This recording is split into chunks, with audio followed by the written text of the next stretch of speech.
SABC, together with the Department of Justice and Constitutional Development, bring you the final verdict. In the pursuit of justice, we are all equal before the law. These are some of the stories that have led to the final verdict.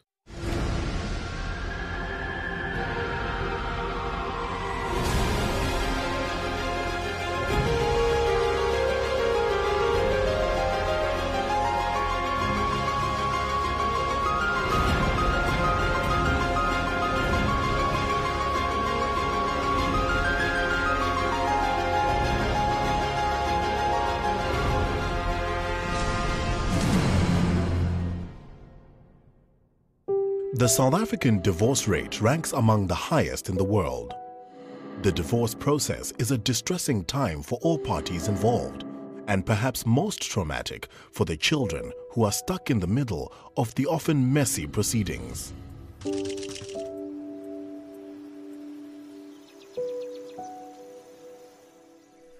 Hi, yeah, can I get 2 large pizzas, please? No, 2. You still have my address, right?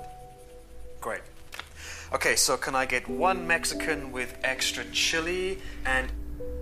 It's fine. Your mum will never know.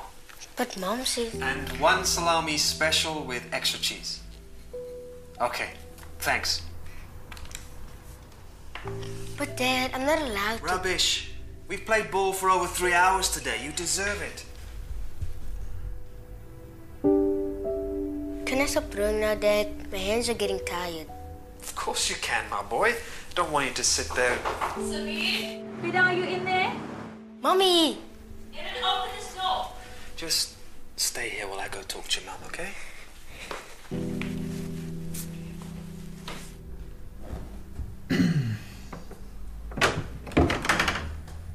Erin, he was supposed to be home 2 hours ago. Why do you keep doing this to me? We just got back from playing ball and Sammy was starving, You know what? I don't care. Just give me my son. Sam, come on. His name is Samir, Erin. Hi, Mom. Look. Okay. You know, why don't you go get your things so we can go home and get you cleaned up? Okay. Okay. Are you serious? What possesses you to do this? You know what? I'm not even angry anymore. I'm tired of being angry. You promised not to do this. What is wrong with you? I suggest you get yourself a decent lawyer this time, because I'm going for soul care. When Nadia and Aaron divorced, they had reached agreement regarding a number of issues, the most important of which was regarding their son Samir. This was one of those unions where the mother and the father were not of the same religion. The agreement that was made in order of court, once they are divorced, Samir would grow up under a particular faith, being the Muslim faith. When we get married, we don't get a manual on how to get divorced. And people very often react in different ways. There's a lot of emotion that goes on in divorce cases. People sometimes are not emotionally capable to deal with that. It has huge impact on any normal human being, and I'm using the word normal in the sense that it is not an everyday occurrence in a person's life. Divorced parents stay traumatized for an extended period of time, and they don't necessarily realize that. So the effect that it has on the child might go on for the next 10 years. And they think they have been rehabilitated and they're okay, but they still transfer subtly sort of all these issues onto the children. On the 2nd of August 2008, Nadia and Aaron appeared in the Western Cape High Court. Nadia's aim, to have Aaron's rights of contact with Samir withdrawn until he completed psychological evaluation. My lady, This file contains the diagnosis of 2 clinical psychologists and 2 psychiatrists, all of whom concur that the defendant suffers from paranoid personality disorder. May it please the court... I object, your ladyship, on the grounds that those documents are 100% fabricated. Those shrinks were hired by my ex-wife and her family to sabotage my chances of seeing my son. As a principle, there is nothing wrong in people representing themselves in court. But in certain matters, we must remember that because people are involved in the issues, they have an interest in the outcome of the case, and they tend to become emotional about the facts. Once you are emotional, you lose your ability to be objective. Procedure as to how things run in court is very important. It is only if procedure is adhered to that there is progress. Although a judge has a duty to assist a person appearing on their own, the court will still insist on some level of procedure. Otherwise, the court will never finish its work. Mr. Donahue, I understand that you've chosen to represent yourself, but it is imperative that you stick to the procedures adhered to by this court. Ms. Edison, do you have the diagnosis in question? Sit down, Mr. Donahue. You'll be given your chance to give your version of the facts. Claiming that all 4 experts are somehow entwined in a sabotage conspiracy is in itself representative of the problem at hand. It is this paranoid disorder that prevents Mr. Donahue from making important, logical decisions. I submit that this inexplicable mistrust of medical experts, or any expert for that matter, will inevitably have a damaging effect on his impressionable young son. My lady, if you continue through the file, you will see dozens of pictures drawn by Samir whilst under the defendant's care. The content, as you can see, has been copied straight out of a Bible. Mr. Donahue has been forcing Christian doctrine onto his son, despite the fact that the divorce settlement and the parenting plan, which he agreed to and signed, clearly stipulates that Samir was to be raised within the Muslim faith. In a divorce involving minors, a parenting plan is agreed upon by both parties and approved by the court. The plan stipulates custody, residence, religion, and all other matters regarding the child's upbringing. Certain amendments that has been made to the Children's Act that specify that parents need to draft a parenting plan, where parents are guided by professionals to really have a plan that works for the children. I think a parenting plan can only work, that's where now the difficult part comes in, if both parents are really committed to the parenting plan. And it's interesting how we often see that parents will commit themselves to some specification. For example, let's raise our child Muslim, but then subtly have Christian values entrenched, because they'll do that and agree upon it just because they want to get divorced. My lady, he is completely unaware of how this erratic behavior affects his son. These actions not only undermine my client and discredit her chosen religion, but it also illustrates a more pressing problem. That the defendant is, in fact, an ill-fit father. In this particular case, it was particularly not wise for Aaron to have defended or represented himself, because it involved fairly complex issues, such as his psychological state, the psychological effect he was having on the child. It might be that he chose to represent himself because he trusts no one, and he decided to do it himself. Yes, I talked to my son about Christianity. After the break, was Aaron's psychological state the only factor at play? I have no doubt that the documents you received earlier are fraudulent.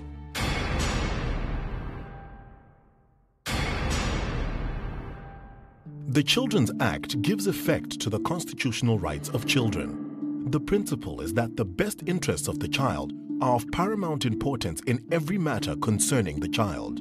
Importantly, the Act shifts the focus from the rights and powers of parents over children to the rights of children and from parental authority to parental responsibilities and rights. In exercising this power, the court must also take into account the relationship between the child and the person whose parental responsibilities are being challenged. The Children's Act. It is a very important piece of legislation. It identifies the child as someone with certain rights. And the court has a responsibility to ensure that the rights of that child are not infringed in any way. The new Children's Act has given us a best interest principle and has given us guidelines when you do an investigation within the office. And one of the very first requirements is that one should look at what is the relationship between the child, the parents, and any other caregiver that would have an influence in this child's life. In our law, anytime there is a divorce and there are minor children involved, a family advocate must also be involved. A family advocate is required to assess the family and the children or the child, and to file a report, which will help the court in determining what order to make, like who must have custody of the child, should the custody be joint. All that the court will arrive at with the help of a family advocate. The family advocate plays a role to establish what is in the interest of that child. What would suit this particular child in this particular family to make the child in the divorce as comfortable as possible. Because Samir's best interests were at the heart of this trial, Judge Buloi chose to interview him face to face.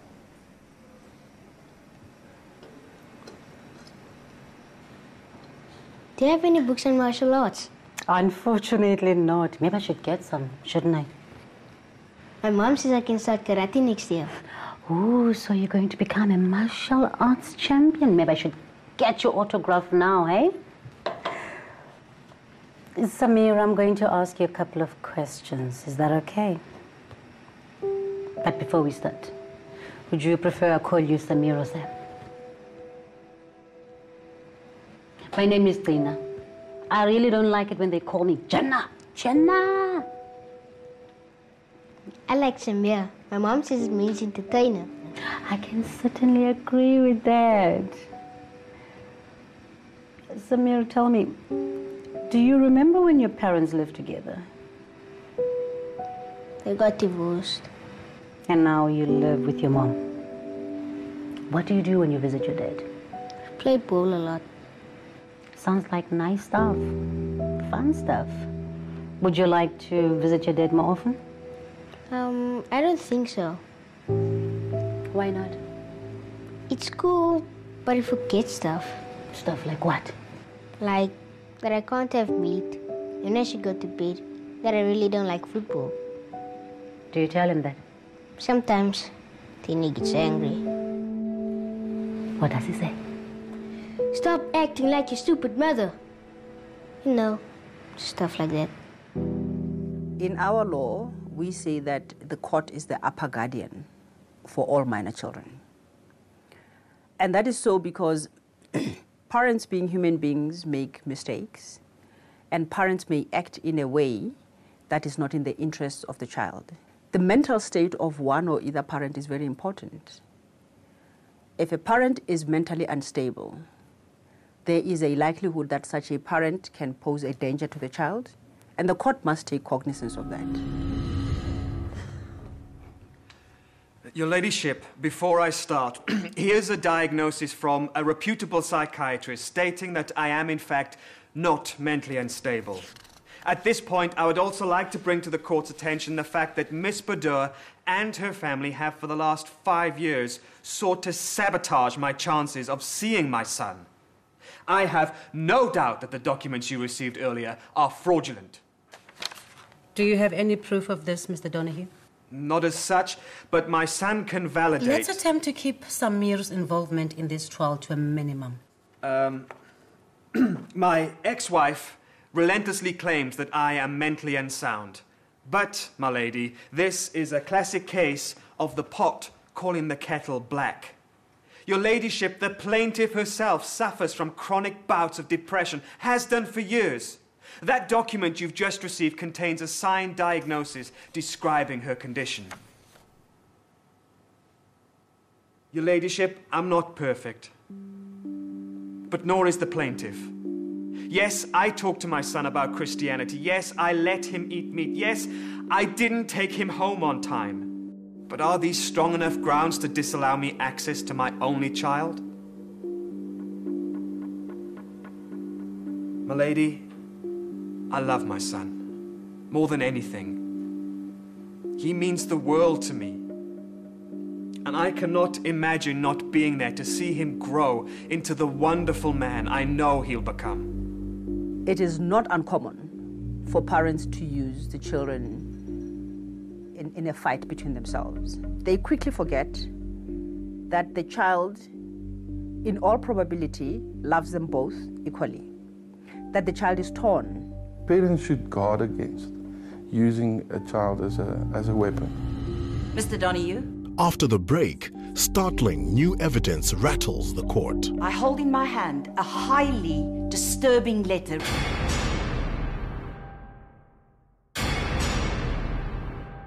Aaron Donahue faced extremely damaging accusations during his custody battle. But as it turned out, Aaron was not the only one with psychological problems. My lady, I would like to start by stating that my client does indeed suffer from depression. However, she sought help and is on the correct medication now and undergoes weekly treatment. Mr. Donahue, what steps have you taken to control your psychological issues? None. I don't have any. No, of course not. Mr. Donahue, in your honest opinion, is my client a good mother? Yes. And it would be sensible to respect the woman who is raising your child, would it not, Mr. Donahue? Yes. My lady, I hold in my hand a highly disturbing letter written by Mr. Donahue nearly a year ago. I ask the court's permission to read an excerpt. Continue, Miss Edison. Thank you, my lady. Dear Sammy, I had a dream last night that you and I lived in a house on a river. You would have loved it. No crazy mum. No Muslim nonsense. Just you and me and the good Lord, of course. No crazy mum. No Muslim nonsense. Mr. Donahue, in your opinion, are these the words of a good father? A father who puts his son's well-being ahead of his own? A father of sound mind and reasoning? I submit that it is not. In a situation where there is negative conditioning from one parent to the other parent, it often comes with a huge history of a family life where there was, in any case, sort of a lot of negativity. So the child is hearing sort of your mom is this, your dad is this, but it happened quite frequently in the marriage as well. And now after the marriage, they think divorce is the answer, but the reality is it's 10 times more difficult. You know, obviously when you belittle the other parent in front of the child, it will always have an influence on children. It's one of those things that parents should guard against. The parties go out of their way to place the other one in the worst possible light. And in this case, Nadia must have known that if the court were to think Aaron is mentally unstable, it would immediately keep the child away from Aaron until his mental state has been addressed. Aaron's relentless disobedience of the terms of the parenting plan saw him imposing Christian beliefs on his Muslim son and deliberately distancing his son from his ex-wife. Rise in court.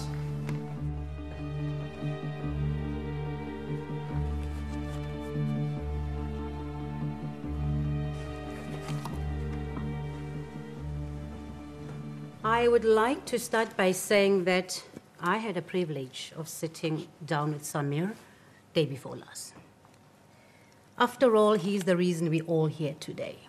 And I must say, I found Samir to be an incredibly passionate and insightful child. I can't stress enough how much I really enjoyed his company. Now, I have found both parents to have used their respective religion as a manipulative tool, and I find this most distressing. You both need to keep in mind that Samir will one day become an adult, and he will have the right to make these choices himself. However, as agreed upon the initial divorce agreement, Samir is to be raised under the Muslim faith. Mr. Donahue, if you wish to expose your son to the Christian faith, I suggest you do that without spite, without competition, and certainly not with the aim of conversion. In terms of Mr. Donahue's psychological status, I must insist that a course of relevant treatment be completed before access to Samir recommences. Family advocate will monitor the progress. In no time, we shall reevaluate the situation. Now, about that letter, which for me was the most upsetting piece of evidence brought before this court. Mr. Donahue, you have abused the trust that was offered to you by this court. And you have aggravated an already difficult period on your son's life. Before this court will grant you the right of contact with Samir, there has to be tangible proof that you're willing to change, willing to improve and learn from your mistakes. I hereby grant the plaintiff's application to have the defendant's parental right of contact with Samir suspended. Therefore, I'm awarding Ms. Badu sole carer of Samir until your treatment is completed. There was some level of mental instability and emotional immaturity on the part of Aaron that required to be addressed.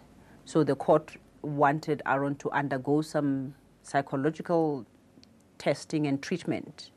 And when he is satisfied that he is now at a stage that he can play a positive role as a father in the child's life, the court would allow him unfettered or unrestricted access to the child. In certain circumstances, it's not in the best interest of the child to have contact with both parents. When the negative conditioning becomes so bad, it is sometimes better for the child to just be in one house. Then they don't have to hear it. Parents should realize that it is about the child, not about the parent. We've had our chances to be children. Now we need to give our children a chance to be children. Children's rights are enshrined in our Constitution. When determining matters that affect children, the courts must always consider the best interests of the child. The role of the family advocate is to promote and protect these interests in disputes over parental rights and responsibilities. The family advocate is the mechanism whereby the voice of the child is heard.